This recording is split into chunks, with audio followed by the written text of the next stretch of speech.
The morning mist still hung over the quiet streets of Millbrook when Sarah Jenkins unlocked the doors of the community center for another day.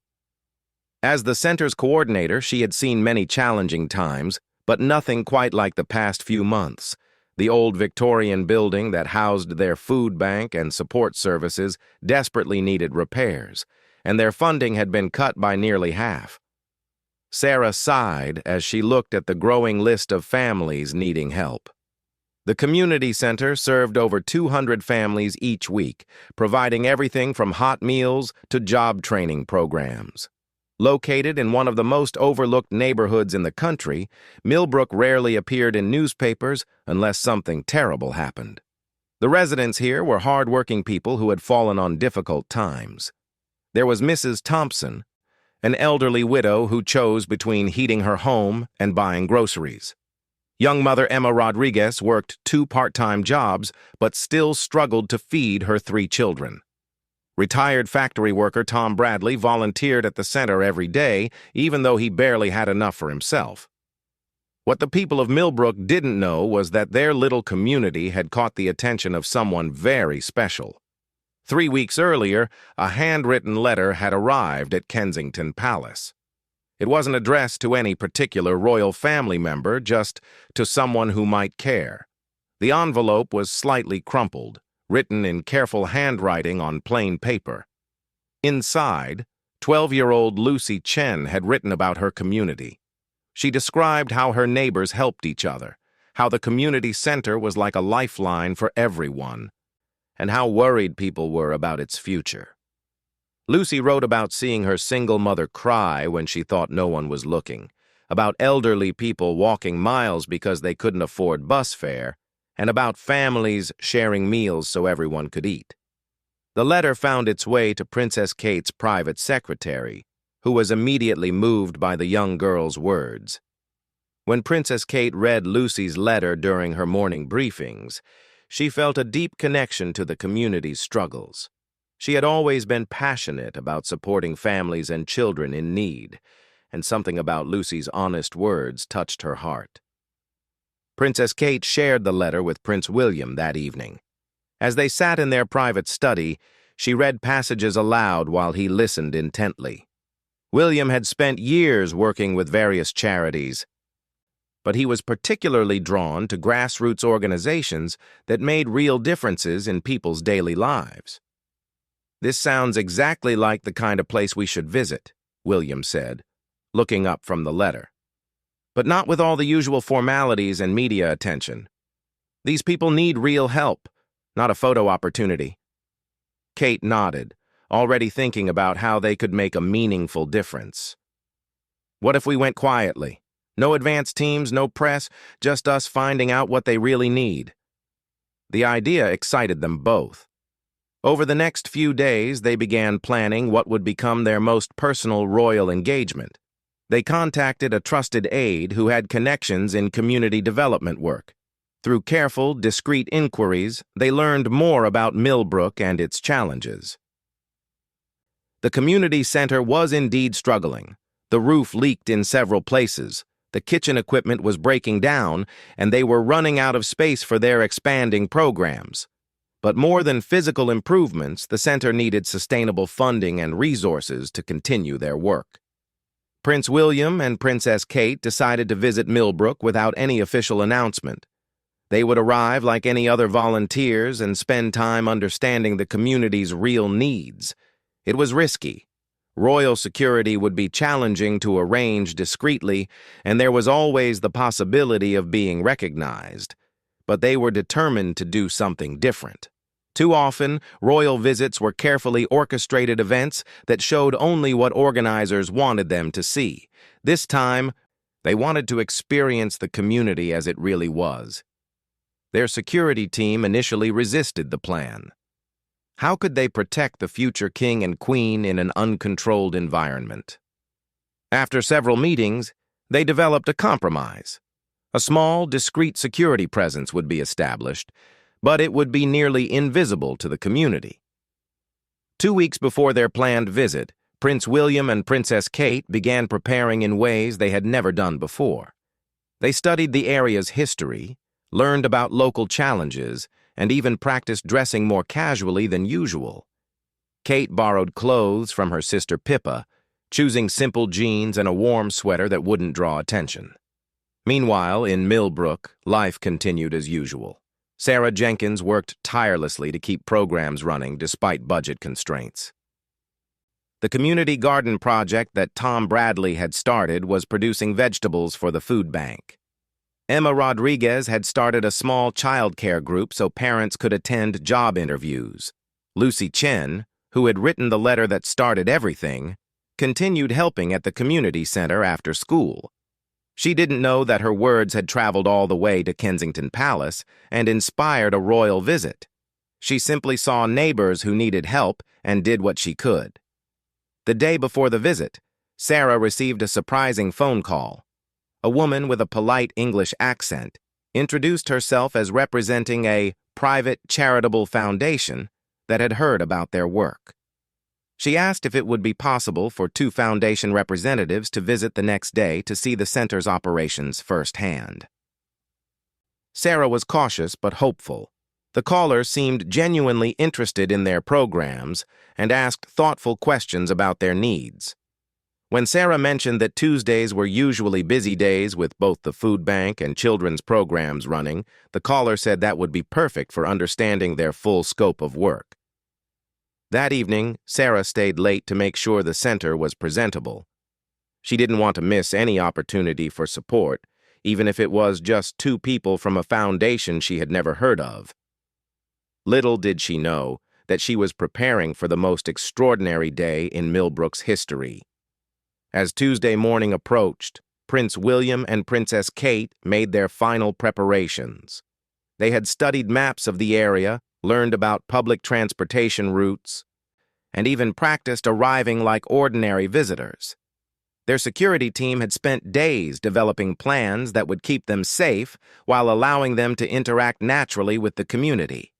The royal couple felt nervous excitement as they prepared to step into a world very different from their usual royal engagements. They were about to discover what real community spirit looked like, and their lives would be changed by the experience. Tuesday morning arrived gray and drizzling, typical weather for Millbrook in November. Sarah Jenkins arrived early as usual, switching on lights and starting the large coffee pot that would serve volunteers throughout the day. She checked her watch. The foundation representatives were expected around 10 o'clock. At exactly 10, a modest black car pulled up outside the community center. Sarah watched through the window as 2 people got out, both dressed casually in dark coats and wool hats pulled low against the rain. The woman carried a simple handbag, and the man had what looked like a notebook tucked under his arm. They looked like any other visitors who might come to learn about community work. Sarah opened the door with a welcoming smile. "You must be from the foundation. I'm Sarah Jenkins, the center coordinator." "Thank you so much for accommodating us," the woman said warmly. "I'm Catherine, and this is William. We're really excited to see the amazing work you're doing here." Something about their voices seemed familiar, but Sarah couldn't place it. Both visitors had an air of quiet confidence and genuine interest as she led them inside. The center was already bustling with activity, volunteers sorting donations, elderly residents enjoying morning tea, and children playing in the corner area while their parents attended a job skills workshop. "This is our main hall," Sarah explained, gesturing around the large room.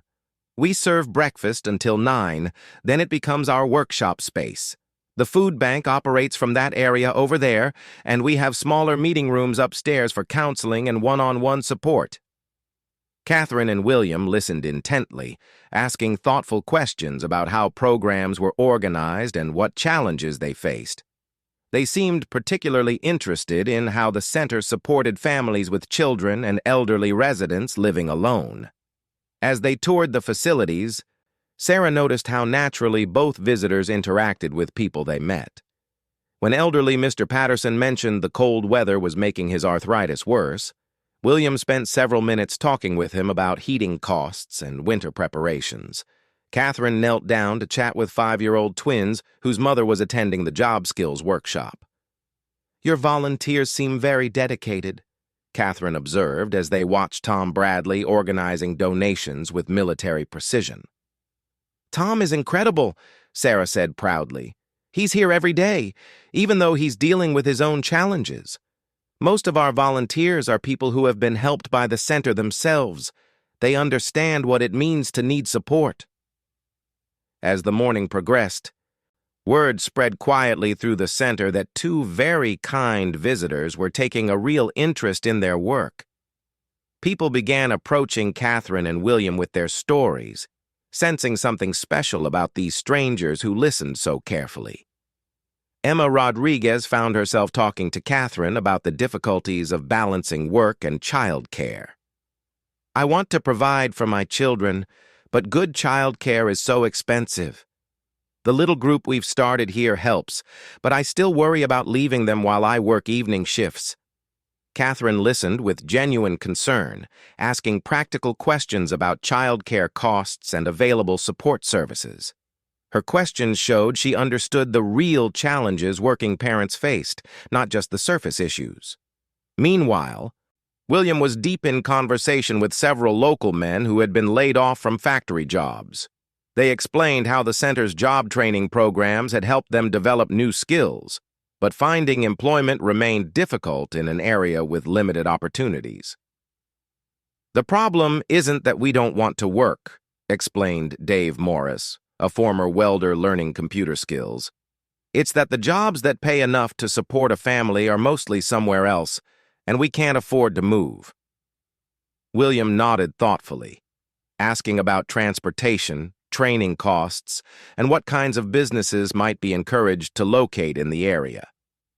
His questions revealed a deep understanding of economic development and employment challenges. As lunchtime approached, Sarah invited Catherine and William to stay for the daily community meal. "It's nothing fancy," she apologized. "Just soup and sandwiches, but everyone's welcome." "We would love to stay," Catherine said immediately. "Could we help serve?" Soon, the unexpected visitors found themselves behind the serving counter, ladling soup and chatting with each person who came through the line. Lucy Chen, the girl who had written the letter that started everything, was among the children getting lunch before afternoon activities. "Are you new volunteers?" Lucy asked Catherine as she received her bowl of soup. "Something like that," Catherine smiled. "We're here to learn about all the wonderful things happening in your community." Lucy beamed. "This place is really special. Everyone helps everyone else here. Even when people don't have much, they share what they can." After lunch, Catherine and William joined afternoon activities. Catherine helped with a craft project where children were making cards for elderly residents, while William assisted with a computer class for seniors. Both visitors seemed completely at ease, rolling up their sleeves and joining in whatever was needed. Mrs. Thompson, the elderly widow who struggled with heating costs, was having trouble with the computer mouse during the technology lesson. William patiently showed her different techniques, celebrating with genuine enthusiasm when she successfully sent her first email to her daughter in Australia. "You know," Mrs. Thompson said to William, "you remind me of my late husband. He had the same patient way of explaining things. You'd make a wonderful teacher." William smiled warmly. "Thank you. That means a lot coming from someone with your wisdom." As the afternoon continued, both Catherine and William found themselves moved by the community's spirit. They saw how people with very little material wealth shared whatever they had with neighbors. They witnessed elderly residents helping young mothers, teenagers volunteering their time after school, and former recipients of help returning as volunteers. During a quiet moment, Sarah pulled Catherine and William aside. "I hope you don't mind me saying this, but I feel like I should know you from somewhere. There's something so familiar about both of you." Catherine and William exchanged glances. They had been recognized a few times during the day, but people seemed to assume they were mistaken. After all, Why would members of the royal family be serving soup in a community center? "We just have one of those faces," William said with a gentle smile. "But thank you for making us feel so welcome here." As the day wound down, Catherine and William helped with cleanup, stacking chairs and wiping tables alongside regular volunteers. They had experienced something profound, a community that functioned as an extended family, where people genuinely cared for each other's well-being. Tom Bradley approached them as they prepared to leave. "Don't know if you'll be back," he said, "but you've got the right spirit for this work. Hope your foundation can help Sarah keep this place running." "We'll definitely be in touch," Catherine assured him. "Today has shown us exactly why this center is so important." As they walked back to their car in the early evening darkness, both Catherine and William felt deeply affected by what they had witnessed. They had seen real community resilience, authentic human kindness, and the profound impact that grassroots support could have on people's lives. "Did you see how Lucy was helping that younger child with reading?" Catherine asked as they drove away. "And the way Mr. Patterson was teaching those teenagers how to repair bicycles," William added. "Everyone was both giving and receiving help." They spent the drive back to London discussing everything they had experienced. The community's needs were real and urgent, but equally impressive was their capacity to support each other and find solutions together. This was exactly the kind of initiative that deserved not just financial support, but recognition and expansion. Back at the community center, Sarah locked up for the evening with a strange sense of anticipation. The foundation representatives had seemed genuinely committed to helping, but there had been something almost magical about their visit. She couldn't shake the feeling that this day would prove to be more significant than she could imagine. 3 days after their visit, Prince William and Princess Kate couldn't stop talking about their experience in Millbrook. They had attended several official royal engagements since then, but their thoughts kept returning to the community center, the dedicated volunteers, and the families they had met. That Friday morning, they called an emergency meeting with their charitable foundation team. The conference room at Kensington Palace filled with advisors, charity coordinators, and communications specialists as the royal couple shared their experiences from their secret visit. "We need to do something meaningful for this community," Princess Kate said, her voice filled with passion. "Not just a donation, but something that will create lasting change and recognize the incredible work they're already doing." Prince William nodded, spreading photos from their visit across the conference table. "The center needs immediate repairs and equipment, but more importantly, the community needs sustainable support and recognition. These people are solving problems that exist in communities across the country."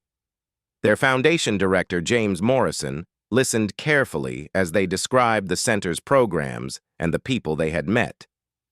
"What kind of timeline are we looking at?" he asked. "And how do you want to handle the public announcement?" "We want to move quickly," Princess Kate replied. "The center is struggling financially and winter is coming. But we also want to make sure our support empowers their existing work rather than overwhelming it. Over the weekend, their team developed a comprehensive support plan. The Royal Foundation would provide immediate funding for essential repairs and equipment. They would also establish a long-term partnership to support program expansion and volunteer training. Most importantly, they would use their platform to highlight community-led solutions to social challenges. Meanwhile, in Millbrook, life continued with its usual rhythm. Sarah worked through her weekend preparing grant applications, hoping to secure enough funding to keep programs running through the winter. She had heard nothing more from the foundation representatives who had visited, though she remained hopeful. Lucy Chen spent her Saturday helping Mrs. Thompson organize her small apartment and reading to her from the local newspaper. As she read aloud, Lucy came across a small item about upcoming royal engagements, including visits to several charities in the region. "Wouldn't it be something if the royals came here?" Mrs. Thompson mused. "Though I suppose they're too busy for places like Millbrook." Maybe they don't know about all the good things happening here, Lucy replied thoughtfully. Someone should tell them about our community center. Monday morning brought an unexpected phone call to Sarah's office. A woman with a crisp accent identified herself as representing the Royal Foundation and asked if they could arrange a call with Sarah that afternoon to discuss potential support for the center. Sarah's heart raced. The Royal Foundation? She immediately called Tom Bradley, who was sorting donations in the main hall. Tom, I think something big might be happening. The Royal Foundation wants to talk to us. Steady on, Sarah, Tom replied with his usual calm manner. Let's hear what they have to say before we get too excited. The afternoon call exceeded Sarah's wildest hopes. The foundation representative explained that they had received information about the center's work and were impressed by their community impact. They wanted to discuss providing immediate support for essential repairs and equipment, plus long-term partnership opportunities. We're particularly interested in your volunteer model and family support programs, the representative explained. Our research suggests that your approach could be replicated in other communities facing similar challenges. Sarah could barely contain her excitement as she took detailed notes. The foundation wanted to visit officially within the next 2 weeks to formalize their support and document the center's programs for potential expansion elsewhere. When Sarah shared the news with Tom and other volunteers that evening, the response was overwhelming. Emma Rodriguez started crying, thinking about how additional childcare support could help her and other working parents. Mr. Patterson declared it the best news he'd heard in decades. This could change everything, whispered Mrs. Thompson. Not just for us, but for our children and grandchildren. As word spread through the community over the next few days, excitement grew. People began sharing their own ideas for how additional support could expand their programs. The community garden could be enlarged, the job training programs could offer more specialized skills, and they could provide better support for elderly residents. Lucy Chen was particularly excited about the possibility of expanding the children's programs. She had been helping organize activities for younger children and dreamed of having proper equipment and more space for educational activities. 2 weeks later, Sarah received another call that left her speechless. The Royal Foundation wanted to arrange a formal visit, and it would be conducted by Prince William and Princess Kate themselves. Even more surprising, they specifically requested a low-key visit where they could interact naturally with community members and volunteers. They want to experience our programs as they really are, the caller explained. No special preparations, no formal presentations. They're interested in seeing authentic community work in action. Sarah agreed immediately, though she was nervous about hosting such distinguished visitors. She decided to tell only the core volunteers about the royal visit, asking them to help maintain a normal atmosphere so the community could be seen at its authentic best. The day of the royal visit dawned bright and clear. Sarah arrived extra early, not to make special preparations, but to calm her nerves. Tom was already there, arranging the morning activities with his usual efficiency. Remember, Tom said to Sarah, they're coming because they believe in what we do. Just be yourself. When the official car arrived, followed discreetly by security vehicles, a small crowd had gathered outside the center. Unlike their previous secret visit, this time Prince William and Princess Kate arrived in their official capacity, greeting well-wishers before entering the center. But once inside, something magical happened. Several community members recognized them from their previous visit as the helpful foundation representatives. The revelation that Catherine and William, the kind volunteers who had served soup and helped with computer lessons, were actually the Prince and Princess of Wales created a wave of delighted recognition. "You're the ones who helped with my email," exclaimed Mrs. Thompson, approaching Princess Kate with a huge smile. "I've been telling everyone about the patient teacher who helped me contact my daughter." "And you helped us understand the job market challenges," Dave Morris said to Prince William. "Now I know why your questions were so insightful." The royal couple smiled warmly as community members realized that their previous visitors had been far more significant than anyone had imagined. But rather than creating distance, this revelation seemed to deepen the connections they had formed. Lucy Chen was particularly excited when she realized that Princess Kate was the woman who had admired her card-making project. "You said my cards were beautiful," she exclaimed. "I made extras for you." As the formal visit continued, Prince William and Princess Kate announced their foundation's comprehensive support plan. Immediate funding would address urgent facility needs, while long-term partnership would support program expansion and volunteer training. Most importantly, they were establishing the Millbrook Community Center as a model for community-led social support that could inspire similar initiatives nationwide. "What impressed us most during our previous visit," Princess Kate said, addressing the gathered community, "was not just what you accomplish here, but how you accomplish it. Your approach of neighbors helping neighbors, of everyone contributing what they can, represents the very best of community spirit." Prince William added, "We're not here to change what you're doing, but to support and amplify it." This center proves that real solutions come from communities themselves, and we want to help share that message more widely. The announcement was met with overwhelming emotion. Sarah found herself crying as she realized that their small community center would now have the resources to expand their impact dramatically. More importantly, their approach would be recognized and potentially replicated in communities across the country. Emma Rodriguez spoke for many when she said, "You didn't just give us money. You took time to understand who we are and what we really need. That means more than anything." As the royal couple prepared to leave, Lucy Chen presented Princess Kate with a special card she had made, featuring drawings of all the center's programs and the words, "Thank you for caring about our community." "This will have a place of honor in our home," Princess Kate promised, visibly moved by the thoughtful gift. The impact of the royal visit extended far beyond Millbrook. News coverage highlighted community-led solutions to social challenges, inspiring similar initiatives in other areas. The center received inquiries from communities wanting to learn about their volunteer model and family support programs. More importantly for the residents of Millbrook, the support enabled them to expand their impact while maintaining their community-centered approach. New programs were added gradually, always with extensive input from residents and volunteers. 6 months later, the center was serving over 400 families weekly, had trained volunteers from 12 other communities, and had become a recognized model for grassroots social support.